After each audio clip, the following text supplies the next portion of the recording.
you to the co-founder of Leicester Disability Action, Nick Wright, or should we say Dr. Nick Wright?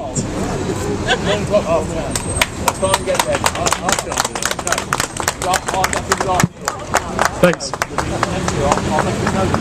We live in the 6th richest country in the world.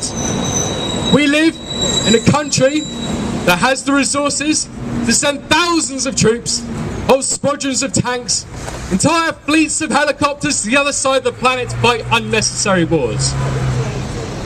Why is it then that we have to come here today to demand the most basic level of support for disabled people? I was raised to believe that in Britain we had a social contract. The contract was that we all worked hard, that we contributed, if we played fair, society would in turn provide when times become hard. It wasn't a contract of charity from one group to another. It was a reciprocal promise that we would look after each other. It was common sense. So I ask again, why is it that we've all had to come here today? We've had to come here because that contract has been broken. The government, backed up by the millionaires who support them, have hung us out to dry. Our contribution has been stolen. It's been stolen by the banks who gambled away all their own money in 2007, by the private contractors who charge enormous fees to provide inadequate public services, by the city boys who use their massive tax dodges to fund 5-star holidays to visit their money in the Cayman Islands. The late Tony Benn died 3 weeks ago tragically. Did an interview for the American TV channel PBS in 2001.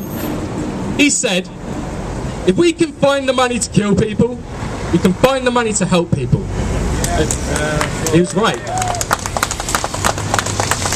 The great Nye Bevan, founder of the NHS, spoke in 1945 about the shortages faced by working people. He said, this island is made mainly of coal and it's surrounded by fish. Only an organising genius could produce a shortage of coal and fish at the same time. The same applies now. We are the 6th richest country in the world. We're sitting on an island of money and technology.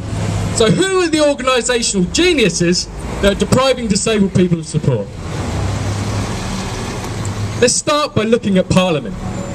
I'm going to list some of the attacks they've made on people with disabilities and people on low income, because as you know, these things often go together. The government have increased the usage of means testing. They've cut adult social care. They've cut children's services. They're closing the Independent Living Fund. They cut the total number of care and support staff. They've introduced the bedroom tax. They've cut housing benefit. They've cut council tax benefit.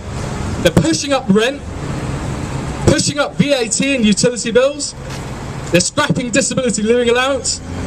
They've scrapped incapacity benefit. They've introduced these unfair work capability assessments. The list goes on. These attacks are not temporary measures. They're not stopgap strategies to bridge a gap in public finances until the economy somehow gets better. They're permanent, and there's more to come. We've come here today mainly for disabled people, but I think it's only fair to point out that there are attacks of people across our society. We should recognise that our fight is shared. Our fight is part of a wider battle against the transfer of wealth to the rich from the poor. Do not fall from the arguments that try to separate disabled people from the rest of society. The only way we can win meaningful change is if we fight alongside our able-bodied allies. We must present a united front against the austerity agenda.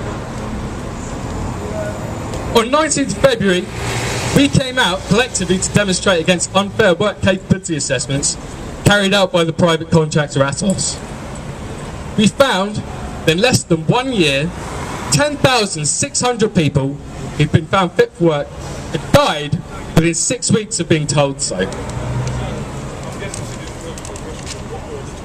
To put it another way, we found that if you were declared fit for work You are more likely to die than win £10 on the lottery. Thousands came out across the country. We came out to defend ourselves against that predatory corporation. We got in the papers, we got on the radio, and we shamed them publicly. We made the brand Atos so toxic that by the end of the week, they were begging to be released from their contract.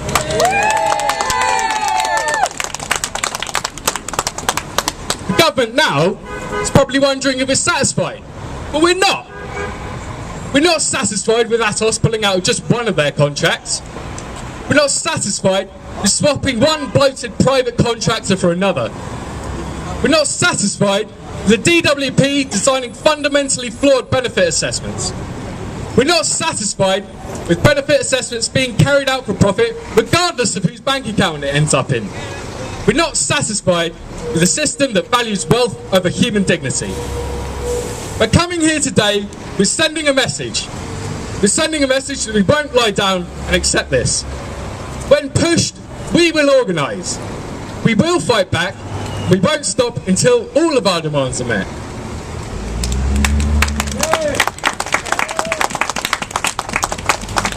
On the 13th of April, we're holding a public meeting in the Phoenix Centre in Leicester. It's at 1 p.m. If you want to fight, if you want to organise, come to that meeting. It's for everyone. Today's demonstration's just a start. Thanks.